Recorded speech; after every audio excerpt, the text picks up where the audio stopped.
Todos os cromatógrafos dão problema. A questão é que, como o cromatógrafo iônico é menos conhecido, a gente passa a ter menos informações. E falta de informação é o básico do problema virar uma coisa gigantesca.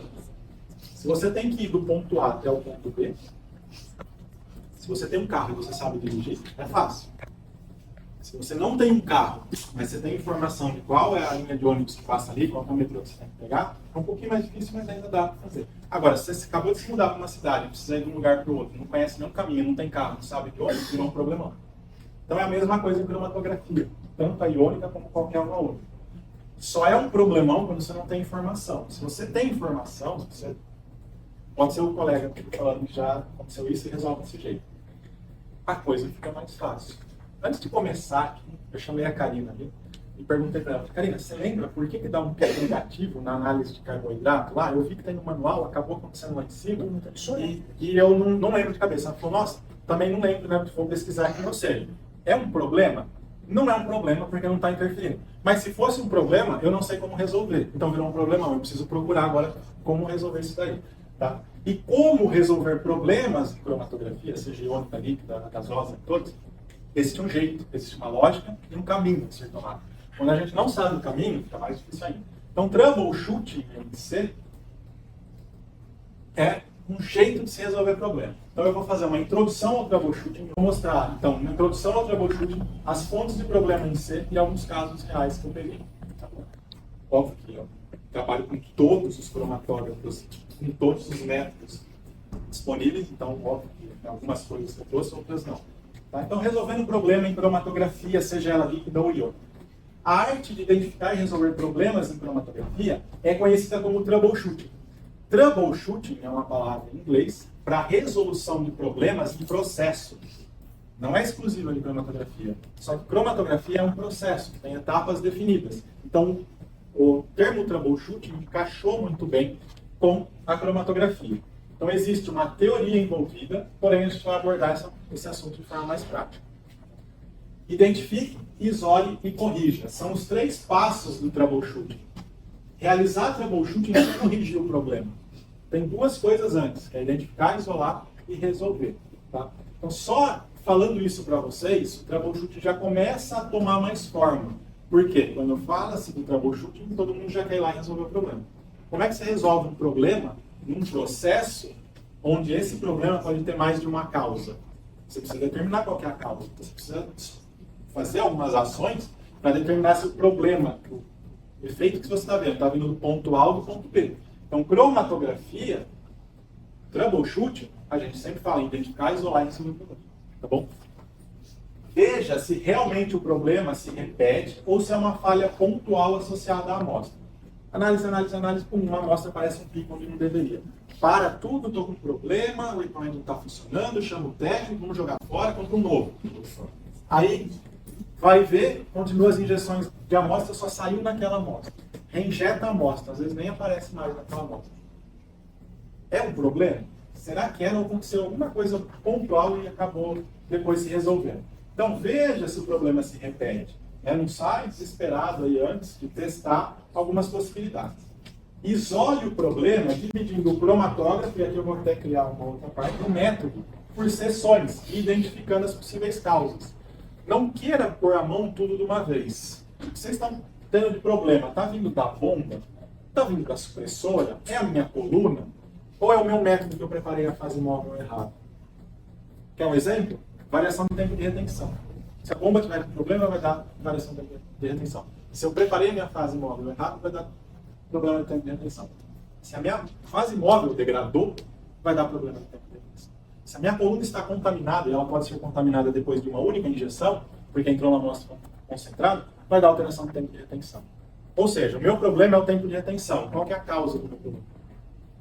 Então, eu preciso isolar o problema seccionando, dividindo por seções, separando. Está vindo daqui, está vindo lá. Estão fazendo ações pontuais. Tá bom? Corrija o problema, mas consulte o manual do usuário. Ninguém vai sair pondo a mão e desmontando equipamento se não sabe o que está fazendo. Eu já vi, e acontece muito, não é raro e acontece com frequência, pessoas que não têm conhecimento, não sabem como desmontar certa parte, do equipamento vão desmontar porque acham que o problema está lá e quebra a peça. Aí você tem dois problemas. Você tem uma peça quebrada e um problema que não foi resolvido.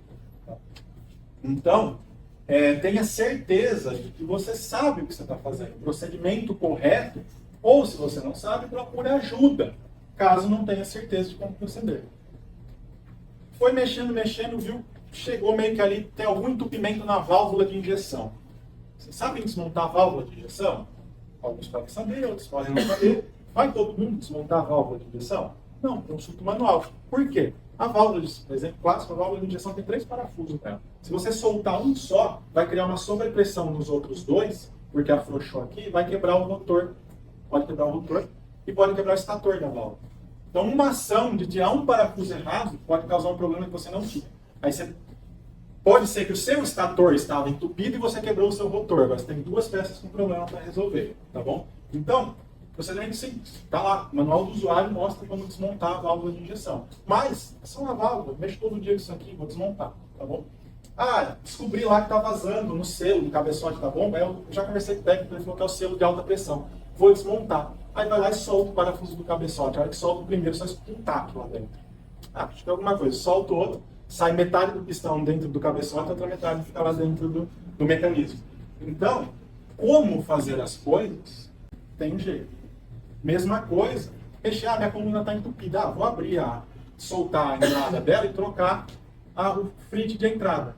Aí vai lá dar uma cutucada na fase estacionária, porque está meio amarelinho, e põe outro frit. Já era sua coluna. Tem um volume morto na entrada. Aí você vai pegar o manual, tá falando, vai trocar o frit, não mexa na fase estacionária. Faça o procedimento com a coluna em pé. Aí faz com a coluna deitada, cai um monte de fase. Nossa, é um pozinho, tá limpado e segue a vida. Aí vai injetar, o que estava entupido, a pressão ficou uma maravilha. A hora que injeta, não tem mais pico, né? Tem um monte de morro, tem uma cordilheira lá dentro do cromatograma. Porque acabou, criou um volume morto na entrada. Então, mesmo uma ação simples, se feita de forma errada, pode ter uma consequência grande. E a gente está falando, né? Estragou a coluna, não tem mais como pegar o pozinho e colocar de volta lá dentro. Morreu aí seus 15 mil reais aí, num procedimento errado, tá bom? Tá, falei que a informação é a chave do processo. Então, como é que vocês vão procurar informação? Procurem nos lugares corretos. Manuais de operação são ótimos com as informações, porque é a informação específica do seu equipamento. Então, procure informação nos manuais de operação. Quando disponível, isso aqui é muito raro, nos manuais de serviço, tá? Mas a gente fala de manuais de operação. Entre em contato com o fabricante ou representante para auxílio de um técnico treinado. Atendimento por acesso remoto, o telefone, atualmente o WhatsApp, costuma ser grátis. Então, se está com uma dúvida, manda lá no centro de suporte, envia um e-mail. Não tenham pressa, eu sei que tem uma cobrança, etc, você quer resolver na hora. Mas, às vezes, a informação correta vai demorar um pouquinho para chegar. Espera ela chegar. Não vai fazer alguma coisa que não saiba.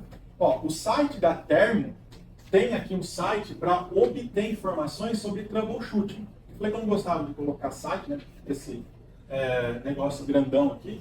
Então a dica é procura Troubleshooting IO Chromatography Termo no Google. Vocês vão achar esse PDF. Eu coloquei um print dele aqui depois, tá? Mas é um PDF, um monte de informação sobre troubleshooting em cromatografia iônica. Então olha só, a própria fabricante do equipamento disponibiliza. Se está escrito lá, se é um guia oficial, é o que vocês podem fazer. Então, informação no lugar correto. Quem melhor do que quem fabricou o equipamento para falar como resolve o problema, tá? Ao identificar o problema, procure vídeos explicativos ou consulte o manual de operação, principalmente para desmontar alguma parte do IC. Ah, Miriam, eu vi que estava vazando aqui na supressora, eu desmontei para ver. Bom, se já estava vazando a supressora, morreu, se desmontou, matou 2 vezes. Pode enterrar 2 vezes a supressora. Não tem mais o que fazer. Já vi, tá? Meteram a chave lá, tem um lacre lá, uma cena ignorada total. Meteram o parafuso lá e a chave, pronto, tirou. Se desse para resolver alguma coisa, agora não dá mais. Então, consulta. Está no manual de operação, pode fazer. Não está, cuidado, atenção, acende a luz amarela aí. Então, se tiver no manual de operação, você pode executar. Se não tiver, ou não deve ser desmontado. Procurem livros de cromatografia líquida ou cromatografia iônica. Em cima tinha um livro, o professor Elissério colocou aqui, livro do Joaquim Weiss. Tem uma seção lá de identificação de problemas. Tá? São 4 volumes. Uma delas tem uma parte lá. O Snyder, que eu gosto bastante de cromatografia líquida, tem um livro sobre troubleshooting LC System. Lembra que cromatografia iônica é cromatografia líquida. Então, muito do que tem aqui nesse livro atende a troubleshooting na cromatografia iônica. Então, procurem em lugares corretos. Eu coloquei aqui consultar o coleguinha? Não, porque às vezes o coleguinha está no mesmo barco que você e ele pode saber menos que você.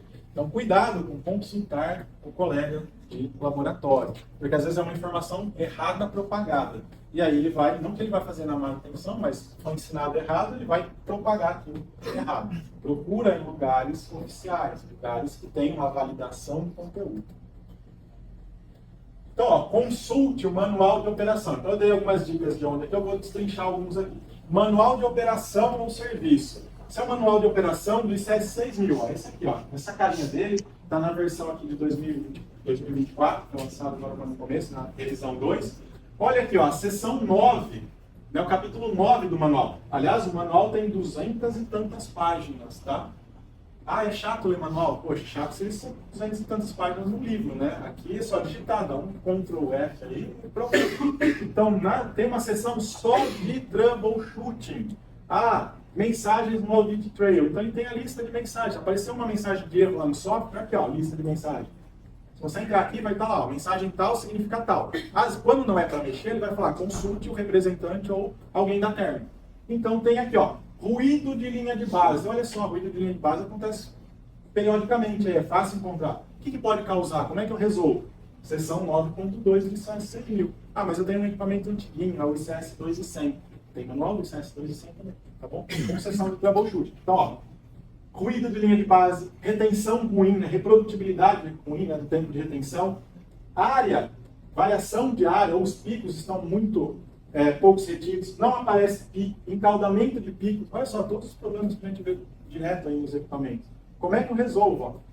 Alta pressão, né, back pressure no sistema, baixa pressão, baixo sinal do detector, alto ruído, né, alto sinal da linha de fundo, né, da linha de base. Quantas informações tem aqui? Isso só no inicial, e depois tem só sobre a bomba, troubleshooting sobre a bomba e por aí vai. Troubleshooting sobre o módulo DC, tá bom? Ó, ruído de linha de base aqui, ó, selecionando e mostrando para vocês, aqui, ó. O ruído de linha de base, o eluente, não dá para ler, vou ler para vocês, o eluente pode estar contaminado. Aí o que você deve fazer? A bomba, DP ou SP, pode não estar purgada corretamente. O que você tem que fazer, tá? Aqui, ó, tem o vazamento no sistema ou na célula do detector. O que você tem que fazer? Rápidas alterações na temperatura de ambiente, ou seja, provavelmente vocês nem teriam pensado que ruído na linha de base poderia estar sendo gerado por variação de temperatura. Justo naquele dia o ar-condicionado estava funcionando e parou de funcionar. E aí começou um ruído lá na minha linha de base. Raramente a gente vai associar uma coisa com a outra. Lendo aqui, nossa, rápidas alterações na temperatura ambiente, nossa, foi realmente falar que o ar parou de funcionar, virou uma bagunça aqui. Então eu tenho várias possibilidades aqui, ó. A temperatura, né, a temperatura da célula está muito acima ou muito abaixo de algum valor ótimo. Então tem vários, olha quanta coisa aqui, ó. Bolha ou gases aprisionados na célula do detector.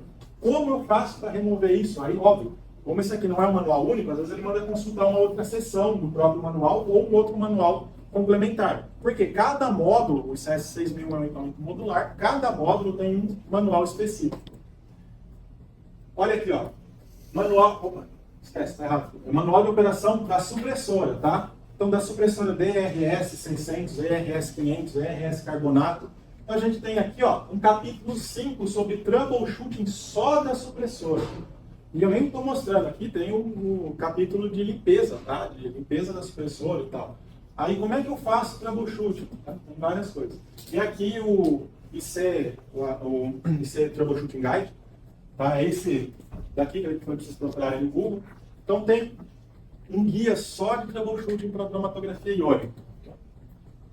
Mas a gente tem uma lógica por trás, que é o que eu gosto de falar do troubleshooting tree. Isso daqui é uma lógica desenvolvida pelo Snyder, que é um jeito de se executar troubleshooting. Então o Snyder divide o troubleshooting em 4 passos fundamentais, sendo o primeiro passo a classificação do meu sintoma. Qual que é o meu sintoma? O que eu estou vendo ali que me mostra que eu tenho um erro, né? Normalmente é uma dor de cabeça, né, pessoal? Muito grande. chefe na orelha, brincadeira. Qual que é o sintoma aqui? Ah, eu estou com variação de tempo de retenção. Variação de tempo de retenção é um sintoma. Classifique o sintoma. Variação de tempo de retenção está relacionado com pressão? Não. Porque qual que é o sintoma de pressão? Pressão alta, pressão baixa, sem pressão, pressão oscilando. Alteração de tempo de retenção é um vazamento? Não, pode ser gerado por um, mas não é vazamento. É problema de quantificação ou qualidade dos dados? Não. É problema de equipamento? É físico? Estou vendo um módulo apitar? Não. É problema de cromatograma, que é o tempo de retenção. Preciso olhar um cromatograma e ver que o tempo de retenção alterou. Então, eu classificando nessas 5 grandes classes aqui, eu já vou direcionando para como resolver o problema. Então, a primeira coisa a se fazer no troubleshooting é classificar o sintoma. Depois, é isolar o problema. Como que você isola o problema? Procura o sintoma primário e checa se não tem um sintoma secundário, tá? Para você ir diminuindo as possibilidades. E aí você pode, através da área do problema, né, diminuir aqui aonde está. Então, se você está com um problema de alta pressão no sistema, tem algum outro parâmetro, algum outro sintoma? Ah, eu estou com um problema de alta pressão e não está saindo fluxo na coluna. Então, é sem fluxo e alta pressão. Quando você classifica esses 2 sintomas aqui, cruzando as informações, você consegue determinar a área do problema. Nesse caso, né, pode ser mais de uma área, mas vai anotando. Então, pode ser a coluna que está entupida ou pode ser a bomba que está entupida. Tá? São 2 casos aqui. Então, você vai selecionando a área aí. O terceiro passo, óbvio que eu não coloquei tudo aqui, senão a gente vai ficar falando atrás de todo. É identificar a fonte do problema. Então, eu falei que poderia ser a bomba com problema ou a coluna entupida. Faça testes que direcionem para qual é a fonte do problema. Ou vão fazendo ações que isolem a fonte do problema. Você pode até determinar que é a bomba que está com o problema. Agora, onde está na bomba? Se é o pistão, se é o selo, se é o cabeçote, se é o sensor de pressão, aí tudo bem. Aí é uma outra etapa que pode se tornar mais complexa. Mas olha só, já chegou aqui que é problema na bomba. Eu já defini, então minha coluna está boa, eu não preciso ficar perdendo tempo com ela. Não é entupimento na válvula do injetor. Então assim, já fiz certas ações que me levaram a identificar aonde está o problema. E aí, se eu identifiquei, agora é hora de corrigir. Então vai procurar as referências, vai ver a forma de fazer essa correção. Óbvio que se depender de alterações no equipamento. Às vezes é só trocar a coluna. Só trocar a coluna. Né? Quando se fala de cromatografia, só trocar a coluna vem envolvido com um custo aí. Então, corrigir o problema pode ou não ser feito. Como? Peça ajuda quando necessário, use referências cruzadas, ou, se você não tiver conhecimento, chama um técnico. Só que a hora que você chamar um técnico, ele não vai ter que ficar procurando onde está o problema. Você já isolou para ele. Falou, testa aqui. Pode dizer que esteja errado. Não, mas na maioria das vezes funciona bem, o técnico vem, resolve o problema e vai embora. Agora, se você contrata, chama lá a manutenção, o técnico às vezes perde um dia para achar o problema e um dia para corrigir. Então, a manutenção que ia custar X, custa 2X. Tá? Então, o usuário, cabe ao usuário fazer certas alterações. Algumas diquinhas que eu criei, ou encontrei, ou aprendi ao longo aí da caminhada na cromatografia, divida e conquiste. Faça sempre alterações que permitam você eliminar a fonte do problema, pois o problema pode ter mais de uma causa em HPLC. Então, nesse caso que eu falei da pressão alta, qual que é o mais fácil de fazer? Sair desmontando a bomba ou testar uma coluna nova? Tira a coluna, põe outra e vê se a pressão está alta. Se continuar alta, já não é a coluna. Tá? Então, sempre que suspeitar da coluna, instale uma nova e teste. Por que não uma usada? Porque vai que ela está com problema também. Aí vai continuar sendo um problema a coluna, mas você vai achar que é outro lugar. Então, troque uma coisa de cada vez. Nunca vai lá e sai mexendo na bomba, trocando a coluna, troca a válvula do injetor. O que resolveu o problema? Não sei. Tá? Então, atirar para todo lado, às vezes resolve, mas o custo é alto. Então, faça uma alteração e avalie o resultado. Não deu certo? Retorne a peça, seja a coluna, a peça, que estava instalada e vá para outra. Porque às vezes você pode ter colocado uma peça ali, não é ela, volta, vai para outro lugar, vai testando por partes. Se trocar várias coisas de uma vez, você não sabe resolver o problema, se resolver o problema. E aí eu gosto de usar, isso é conhecimento de internet, né? Não sei se é assim que fala, se existe isso, eu sei que tem um filósofo, que era o Ockham, mas eu vi já por aí o tal do princípio de Ockham. O princípio de Ockham é uma frase bem simples que cabe muito bem em cromatografia, que é, se um problema tem mais de uma solução, a mais simples é a correta. Cromatografia provavelmente tem mais de uma solução. Quer um exemplo? Está com um problema lá na bomba, né? Não sabe se é o selo, se é a chefe válvula. Eu posso trocar a bomba inteira, não resolver o problema. É o mais simples de ser feito? Pode ser que não, né? Por causa do custo. Então, quando vocês forem fazer as alterações, elenca das mais simples para as mais complexas, como eu acabei de falar da pressão. Se está suspeitando que pode ser a bomba e pode ser a coluna, o que é mais fácil fazer? Desmontar partes da bomba ou trocar uma coluna? Trocar uma coluna. Então, troca a coluna, tira a pré-coluna, por exemplo, e vê o que está acontecendo. Não deu certo? Vai para o próximo passo que é mais simples. Talvez testa a tubulação, vê se a tubulação não está entupida, solta a tubulação, enfim. E normalmente, se você está tendo que usar a ação mais complexa, é porque você não achou a resposta mais simples ainda. Então, vai fazendo sempre o que é mais simples, para depois ir para o mais complexo. Então, se um problema tem mais de uma solução, a mais simples é a correta. Então, você vai fazendo, mas essa solução que eu estou aplicando é muito complexa.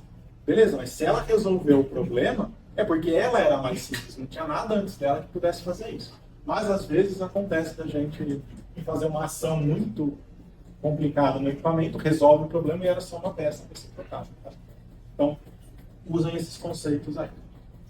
A regra 2 é uma regra que eu gosto bastante. Garanta que o problema ocorra no mínimo 2 vezes, porque senão o pessoal sai, já deu o exemplo, né? E sai desesperado aí. Ó. Por exemplo, um spike no cromatograma, um pico a mais no cromatograma, reinjeta a amostra, testa outra amostra, testa o padrão. Vê se o problema acontece 2 vezes. Às vezes foi só um problema elétrico, alguma falha na energia.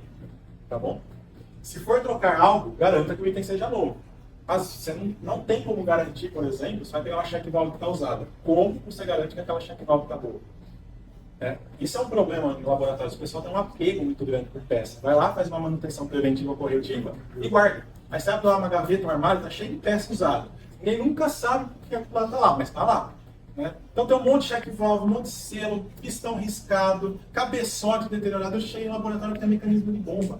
Não é porque ele é caro que vai deixar ali, ele vai se regenerar sozinho. Já estragou, recicla, joga fora.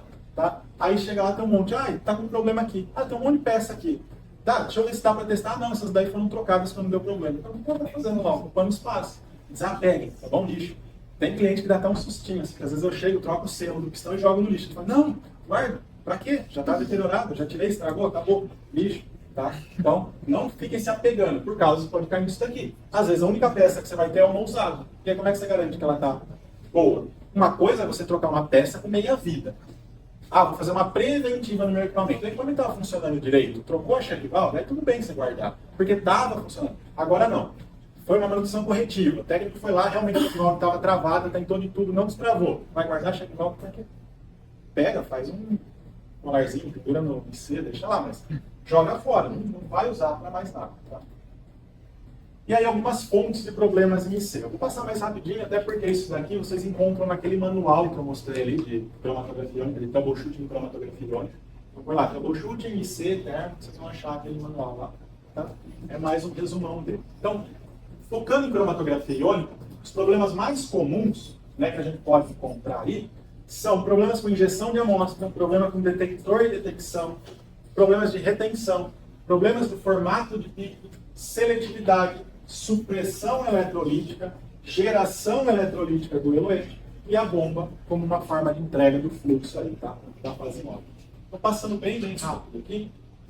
Injeção da amostra, garanta que o que for injetado é compatível com os materiais da válvula de injeção, que é a gás solvente orgânico, e com outras partes do sistema como coluna. Ninguém vai injetar uma amostra que está em 100% de acetonitrilo, porque a coluna não aceita acetonitrilo. Vocês vão deteriorar. Então, não só a válvula, mas como a coluna também. Então, garanta que pH e solvente orgânico seja compatível com o que você vai fazer.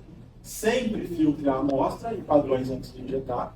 Vimos isso na apresentação anterior.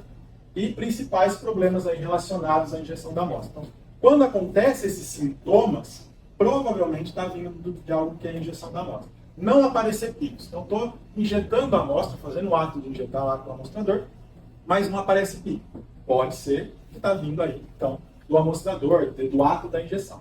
Precisão de área ruim. Estou injetando e a área fica variando. Provavelmente está relacionado com o ato de injetar. Pode ser problema no injetor, pode ser degradação da amostra. Né? Como eu comentei com vocês, os micro-organismos podem ir degradando a sua amostra. É um problema relacionado com o ato da injeção.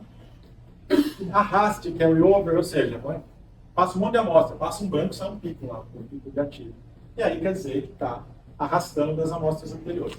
Diminuição da altura dos picos, pressão excessiva e picos de pressão durante a injeção. Então a pressão está lá estável, a gente está monitorando, está estável. Aí a hora que ele injeta, está gravando lá a pressão, tem uma queda da pressão e ela volta a estabilizar. Ou então tem um pulso, sobe a pressão e depois ela volta.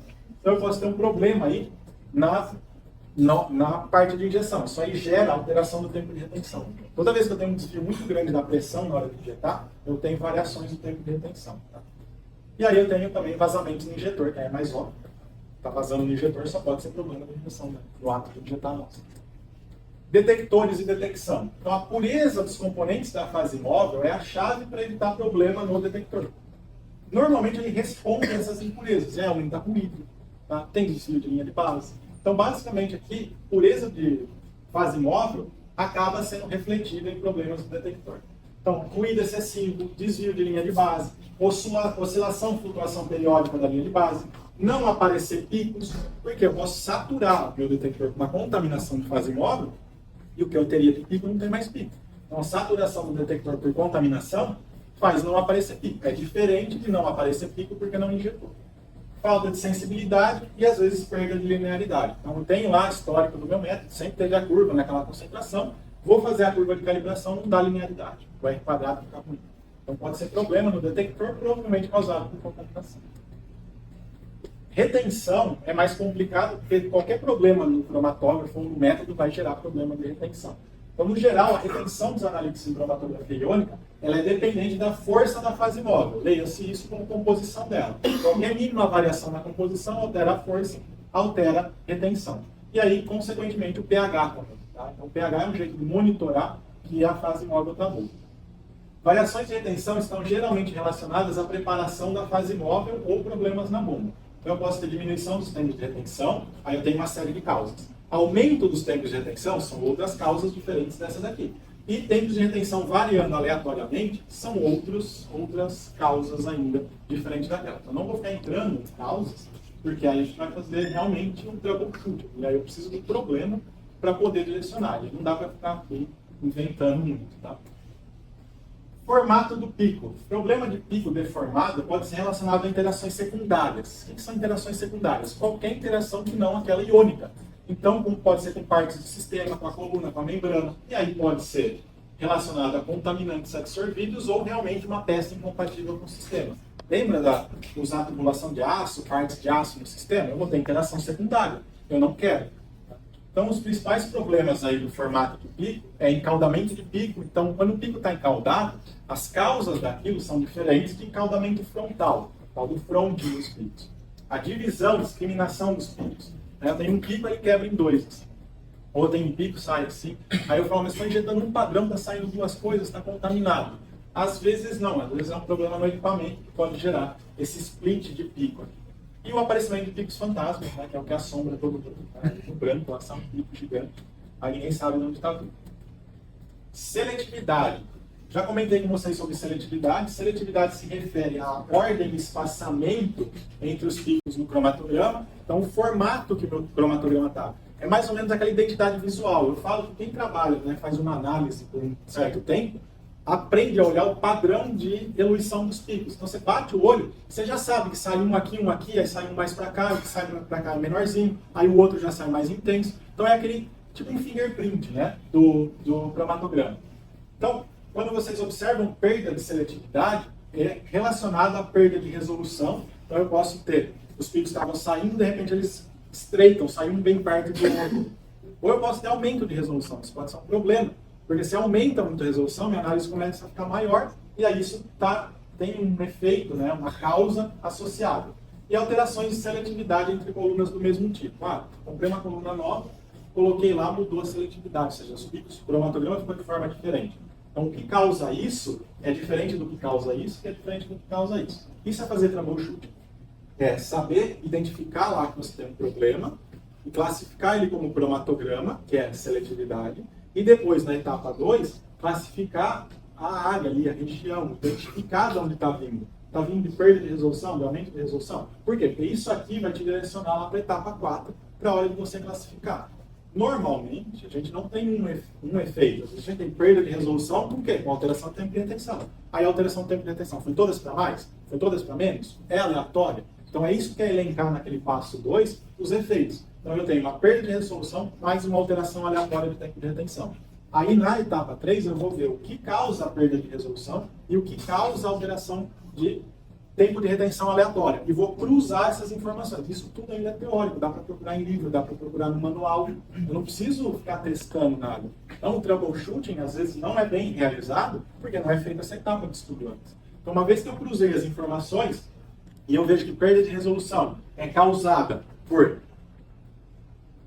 problemas na fase móvel, má preparação da fase móvel, e eu vejo que a alteração aleatória do tempo de retenção também é causada por isso, eu cruzei os dois, tem uma causa comum. Qual que é a chance desse ser o meu problema real? Altíssima. Agora, a alteração do tempo de retenção de forma aleatória pode ser bolha na bomba. Pode ser uma bomba mal purgada. Mas, bolha na bomba, alteração na bomba, problema na bomba ali por bolha, causa perda de resolução? Não tem esse sintoma em comum. Então, qual que é a chance disso aí estar causando aquilo? Mínima. Então, eu vou ficar mexendo na bomba? Não. Então, é isso que é fazer o cruzamento de informações. Só procurando teoricamente nos manuais, nos livros, etc., classificando muito bem os sintomas, dá para chegar numa possível causa e testar mais pontualmente aí. Tá? Supressão eletrolítica aqui, que é a supressora mais específica da Therm, né? Sempre sigam as instruções de operação da Therm. Olhem o manual, tá bom? Da supressora. Por quê? Porque lá vai estar como instalar corretamente, como executar o procedimento de hidratação da supressora. Sim, tem que hidratar a supressora antes de trabalhar. Como desligar, como armazenar. Ou seja, seguir a simples recomendação do manual já garante evitar problemas aqui. Tá bom? Então isso aí garante funcionamento correto, aumento da vida útil e, se necessário, tem como fazer a limpeza da supressora. Então os principais problemas é vazamento na supressora, que é praticamente ela morreu. Tá? Aumento do ruído e aumento do sinal de fundo, que aí pode ser contaminação. Spikes da linha de base, que pode ser causado por contaminação. Linearidade ruim, deformação dos picos. A gente tem algumas causas que vão levar a isso aí, tá bom? E aí vocês tenham sempre a referência em mãos, tá? Aqui a geração eletrolítica, então, mesma recomendação do supressor, sigam o manual. Sempre usem água ultra pura, de boa qualidade, porque às vezes o purificador não está muito legal, né? Com a EG, e verifique a compatibilidade em caso de solvente orgânico na fase móvel. Ah, tem um método específico, vou precisar usar solvente orgânico. A EG aceita? Principais problemas relacionados, não é a supressora, né? A EG. Vazamento da EGC ou CRTC, baixa pressão no sistema, não aparecimento de picos, alto ruído, né, alto sinal de fundo da fase móvel. Então, esse tipo de situação normalmente está ligado com a EG ou EGC ou a CRTC. E a bomba aqui, problemas da bomba. A bomba sempre usa água ultra pura, ou reagentes de grau de pureza de fase móvel, né, alto grau de pureza. Verifique periodicamente os reservatórios de tubulação da bomba, procurando sinais de contaminação. Nós não estamos trabalhando com solvente aquoso. Tá? Para crescer micro-organismo é muito fácil. Então, sempre inspeciona visualmente a tubulação, as conexões, vê se não tem nada formando dentro da garrafa de fase móvel, material particulado também. Então, a bomba ela pode sofrer por flutuação, expulsação de fluxo, que acaba acarretando flutuação da pressão, da oscilação. Bolha de ar na bomba, isso é muito comum, porque a água é muito viscosa, né? Dentro da classe de solventes que a gente acaba usando, a água é muito viscosa, e aí forma-se bolha, e é difícil tirar uma bolha. E aí a bolha acaba grudando lá dentro do cabeçote, e a água não consegue tirar por conta dessa tensão superficial da água com o ar lá da bolha. Tá? Então tirar a bolha às vezes dá um trabalhinho ali do que vai acabar provocando flutuação de pressão, oscilações. Vazamento dos cabeçotes, depósito, precipitação de sais, pressão alta, tá? Esse depósito, precipitação de sais é comum ver no cabeçote, às vezes, a formação vai tendo microvazamentos, vai formando embaixo do cabeçote vários pontinhos de sais, sal, né? Cristalzinhos ali. Então isso já é um indício que a bomba está com problema, precisa fazer agora já uma corretiva, mas seria evitado pela preventiva. Então a gente tem essas fontes aí de problemas em IC, tá bom? Aí só passando rapidinho para vocês alguns problemas reais, ó. Isso aqui foi um problema de check valve travada. Olha a oscilação de pressão, como é que tá. Na ordem aqui de 250 PSI. Então a check valve alta estava travada, meio travada.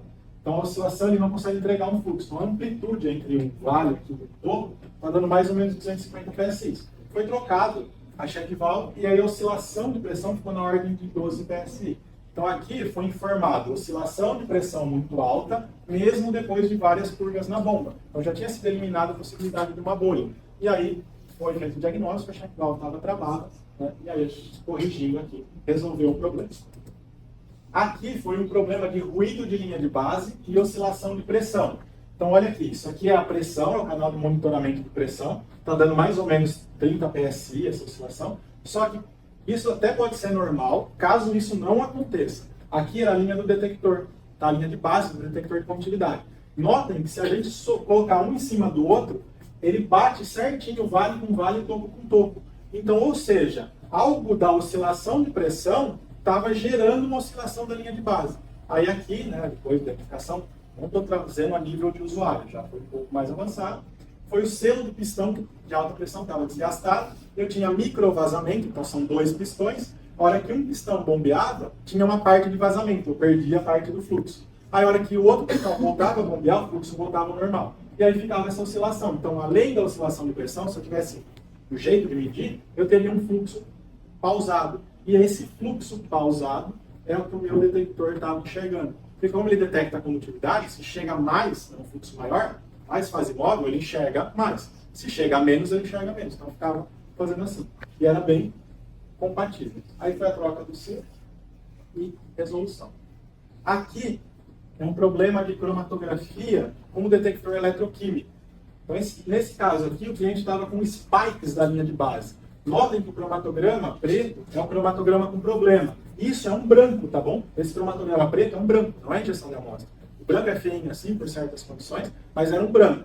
Tá? Olha só, pico, pico, pico, pico, pico. Aqui era a contaminação, olha como a contaminação permaneceu. Pico, pico, pico, pico. Isso aqui era o quê? Então, ele tem, de vez em quando dá uns picos pequenininhos, intensos, assim. Isso a gente chama de spike de linha de base. Isso aqui foi um problema de limpeza do eletrodo. O eletrodo estava tão sujo que ele estava dando sinais aleatórios lá. E aí começa a dar esses spikes. Aí foi sugerido fazer a limpeza do eletrodo, fazer o polimento do eletrodo. Então eu tinha antes do polimento, depois do polimento. Olha como é que ficou. Acabou os spikes. E a linha de base repete exatamente, ó. Tá? Apesar de ser feinho, tá? É uma análise mais específica. É até a contaminação da linha de base para ter o tempo de retenção. Então é uma contaminação da água, que faz nome, né? Porque é um gradiente, está sendo feito. Então aqui, ó. Não tem problema, é assim mesmo, ele sobe, tá? É inevitável isso por conta da situação lá. Mas só mostrando para vocês. Então esse pedaço aqui é uma ampliação desse pedaço aqui. Então isso aqui é um corte desse cromatograma. Então vejam os spikes aí dentro de base. Aqui foi o problema do sistema de aminoácidos, que eu falei para vocês que era uma saturação do equipamento, mas não tinha saturação da coluna. E aí a crítica do cliente era por que o pico da arginina saía com essa quebra. Então era um pico aí, olha os outros, estão normais, ó. Aí ele falava que era contaminação. Então não parece uma contaminação, parece 2 picos saindo junto. Só que tinha um efeito isso. Conforme aumentava a concentração, aí o negócio ficava ruim para todo mundo. Então esse cromatograma já é uma concentração muito, muito maior do que aquele outro. E aí começou a quebrar, ó, todos os cromatogramas começaram a ficar contaminados. E aqui era um problema de saturação, simplesmente um problema de saturação, não tinha nada errado. Por que era um problema de saturação? O detector eletroquímico, ele não funciona de forma linear. Tá? Ele responde, o próprio Marco comentou isso com vocês, 5% do que está passando da amostra vai de fato para o eletrodo e vai provocar a reação ali de oxidação e redução. Então notem aqui, ó, que a gente tem a leucina saturando a coluna e aqui nós temos a arginina saturando o detector. O detector ele tem uma reação de oxidação que é específica, mas a diferença dos aminoácidos gera uma oxidação diferente. Então, para a arginina estava saturando, mas para o detector, para leucina, não. E aí, para a lisina, desculpa, não. Aí, qual que era a reclamação aqui? Está com contaminação, porque eu tenho 2 picos. O problema é que o detector de condutividade, olha, se eu subir, imagina que o pico está aqui, ó. Se eu subir, ele dá curto-circuito, ele curto-circuita o equipamento. Por quê? O detector, porque está indo muita corrente, aí ele desliga. E aí ele tenta ligar de novo e dá outro curto-circuito. Ele desliga. Aí ele tenta ligar de novo, dá outro curto-circuito. Ele desliga. Aí ele tenta ligar de novo, aí já está acabando de sair. Aí para de saturar o detector. Aí volta. Então, o detector amperométrico, ele não satura igual o detector UV. Ele não funciona como espectroscopia, né? Como a parte ótica. Ele não sobe e chapa o pico, que a gente está acostumado a subir e chapar. O detector de condutividade também chapa o pico. É que ele tem uma compensação dinâmica de sinal. Então, conforme vai aumentando, ele vai atenuando o sinal, então não chega a chapar, né? Formar aquela chapa e voltar. Ele tende a formar um pico todo deformadão e volta. Agora, o eletroquímico não. Ele vem e fica assim. Então, se vocês trabalharem com detector eletroquímico e topar com isso aqui é saturação do eletrodo, do detector. Então, diminua a concentração, tá bom? Olha só, o mesmo padrão, o mesmo vale diluído. Tá? Então, mesmo que eu fiz, eu peguei de 5.000 picomol, porque para essa análise era tratado não concentração, mas quantidade de aminoácidos. De 5.000 picomol, eu diluí para 200 picomol. Está escrito Ajinomoto aqui, mas não é da Ajinomoto, é que padrão era da Ajinomoto. Aí eu diluí para 200 picomol. 5.000 picomol causando um caos no cromatograma, 200 picomol era bonitinho, os dois picos aqui. Tá? Então, tinha problema no equipamento? Não. Era um problema? Sim. Precisava ser identificado. Então, era uma saturação. Aí isso aqui desmembrou para uma outra situação. Não é o caso, mas só mostrando para você. Então, agradecendo aí.